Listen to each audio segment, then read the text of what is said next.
एक वो प्रधानमंत्री की सीट है, उस पर आपने अनपढ़ बंदा बिठाया हुआ है, देश का ये हाल करा हुआ है। क्राइम का असली कारण है फालतू का पैसा। तो जब तक वो फालतू का पैसा रहेगा क्राइम तो बढ़ेगा। फोकस कर रहे हैं, वो फोकस कर रहे हैं, लेकिन वो दिखा नहीं रहे हैं। उनको बस अंबानी की शादी दिखानी है। तो आपको पता होगा कि क्या काम किया है जो आप बीजेपी को सपोर्ट कर रहे हो। मैं नहीं कर रहा। नहीं। तो आप कुछ बोलना चाहो, आप उन्हें सुनाना चाहो कि मोदी जी प्रेस कॉन्फ्रेंस क्यों नहीं करते हैं कभी भी। कुछ नहीं करा, ये अंधभक्तों की नज़र से है। खट्टर तो वैसे नहीं आएगा। बीजेपी तो मैम वो कहते हैं ना चंगेज़ खान की सरकार वैसी हो गई है। अब जो ज़्यादा कुछ बोलता है उसके ऊपर ईडीसी बिठा देते हैं। मोदी मन की बात चलाते तो हैं, पर मन की बात सुनते थोड़ी ना। तो मीडिया कहीं ना कहीं दबा हुआ है मोदी के दबाव से। नमस्कार, मैं हंशिका मलिक और आप देख रहे हैं द मसला। लोकसभा चुनावों की तारीखों का ऐलान हो चुका है और हरियाणा में बीजेपी ने 10 की 10 सीटों पर अपने उम्मीदवार उतार दिए हैं। कांग्रेस के उतारने अभी बाकी है और इसी मुद्दे के ऊपर चलते हैं लोगों से बात करने, उनकी राय लेने।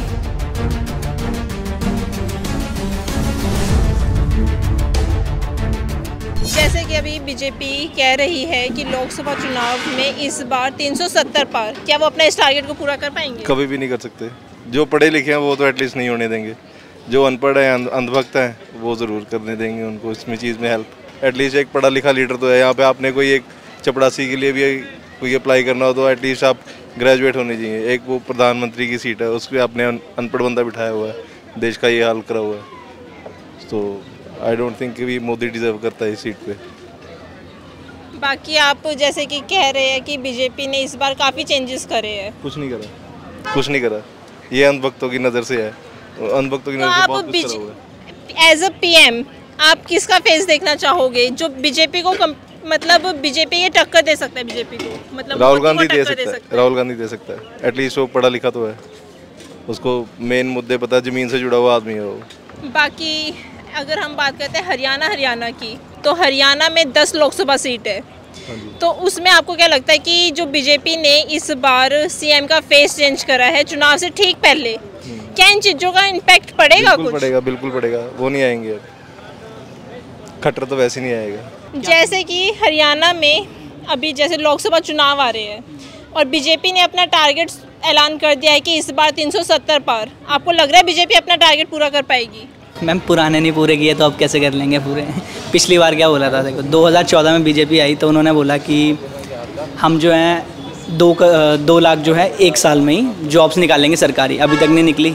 उन्होंने बोला कि पेट्रोल के प्राइजेज हम जो है आटे जितने कर देंगे। वो आटे जितने क्या होने 100, उन्होंने क्या गेम खेलते हैं वो भी डबल कर दिए प्राइस, उसके बाद 10 रुपये कम कर दिए।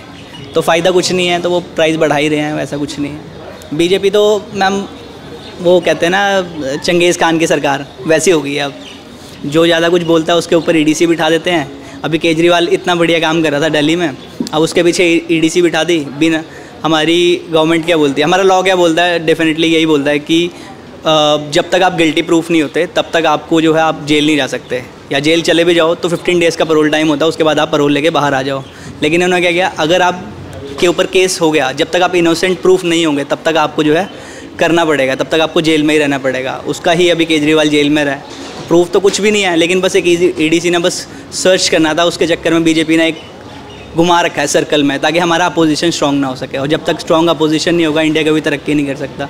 जीडीपी हमारी इतनी डाउन है, अनएम्प्लॉयमेंट पे हम 2nd नंबर पे आने वाले हैं ऑलमोस्ट। तो कोई फ़ायदा नहीं है। बीजेपी अभी बस वही है, चंगेज़ खान की बस शाही बस फोकस कर रहे हैं, वो फोकस कर रहे हैं, लेकिन वो दिखा नहीं रहे हैं। उनको बस अंबानी की शादी दिखानी है, उनसे सपोर्ट लेना है, तो ऐसा कुछ नहीं है।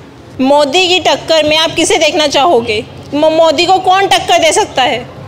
As a prime minister Modi का जो है ग्लोबल मार्केट में इस टाइम, क्योंकि लीडर जो होता है कभी भी उसकी एक छवि बनती है मैम। तो मोदी के लेवल पे अभी तो कोई भी इतना नहीं है जिन्होंने अपनी रिस्पेक्ट बना रखी है, या एक ग्लोबल मार्केट में जिसकी एक पहुंच हो, जिसको जानते हो कि हाँ he is prime minister Narendra Modi. ऐसा कोई भी नहीं है अभी। तो अभी तो मुझे लगता है कि मोदी है, बट वही है उनकी चलनी, मतलब बैक से वो वही कर रहे हैं कि हमें अपने अपोजिशन को स्ट्रांग होने ही नहीं देना है। जो भी स्ट्रांग होना चाहिए उनके पीछे ईडीसी बिठा देनी है या फिर सीबीआई लगा देनी है। तो बस वही है। तो मोदी एक बहुत शार्प माइंडेड बंदा है, छोटा नहीं है।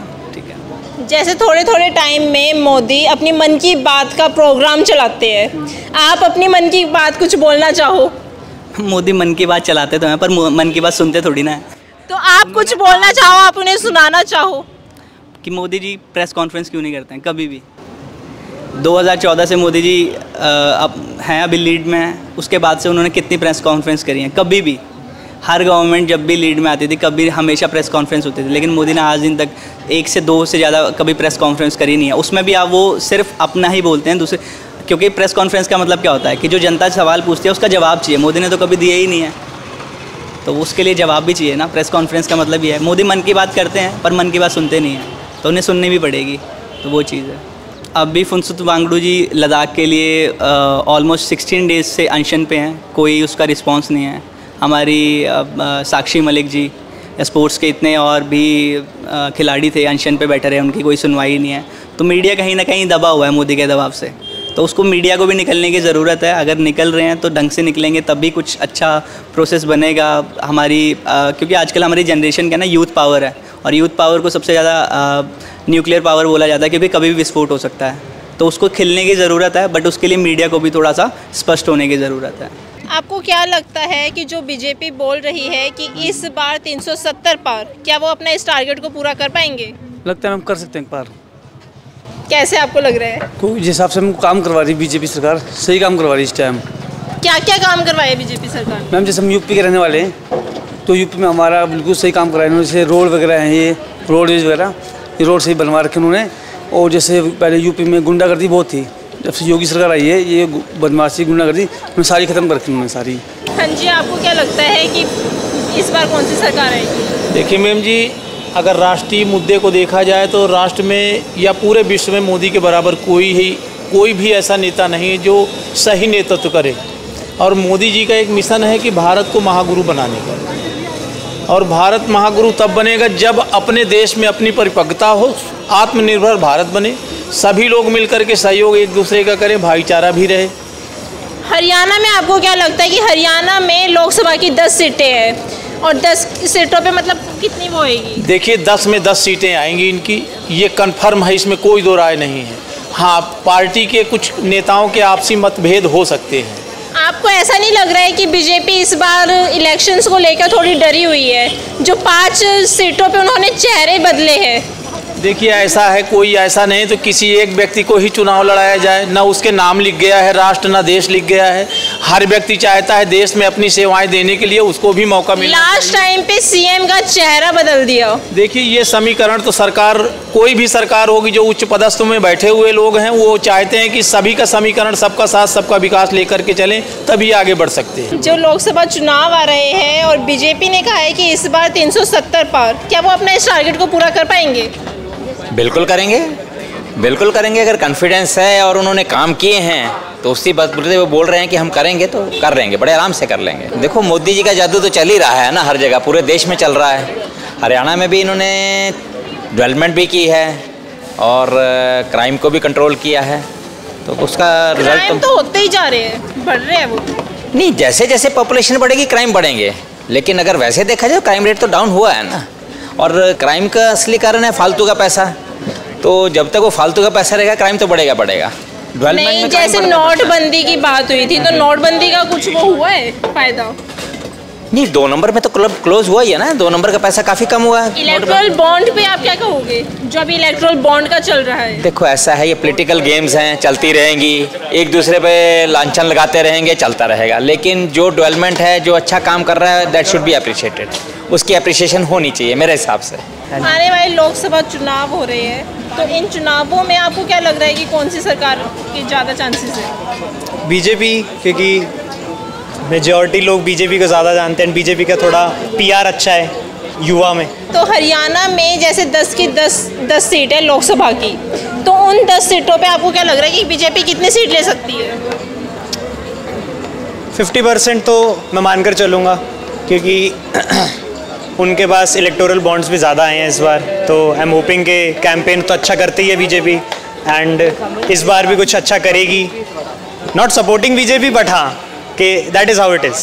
तो क्या काम अच्छा किया है बीजेपी? ज़्यादा आइडिया नहीं है, बट सुनने में आता है कि हाँ, लाइक अगर आप किसी से भी पूछोगे तो BJP wins is what the कुछ तो आपको पता होगा कि क्या काम किया है बीजेपी ने, जो आप बीजेपी को सपोर्ट कर रहे हो। मैं नहीं कर रहा, नहीं, but it is what the general notion is, I am a political, तो हाँ दैट इज़ इट। बट अगर मैं सोशल मीडिया पे देखूँ तो युवा के बीच में बीजेपी का थोड़ा पॉजिटिव माइंडसेट है, इधर बिकॉज ऑफ द पेजेस और the memes that they create, तो उस वजह आई थिंक बीजेपी। तो सुनिए आपने लोगों की राय आने वाले लोकसभा चुनावों को लेकर, इस पर कमेंट करके आप अपनी राय भी बताइएगा, और अगर आप इसको शेयर कर देंगे तो तमाम लोग इस पर अपनी राय दे पाएंगे। तो चलिए फिर मिलते हैं अगले मसले के साथ, तब तक के लिए नमस्कार, आदाब, सत श्री अकाल, राम राम।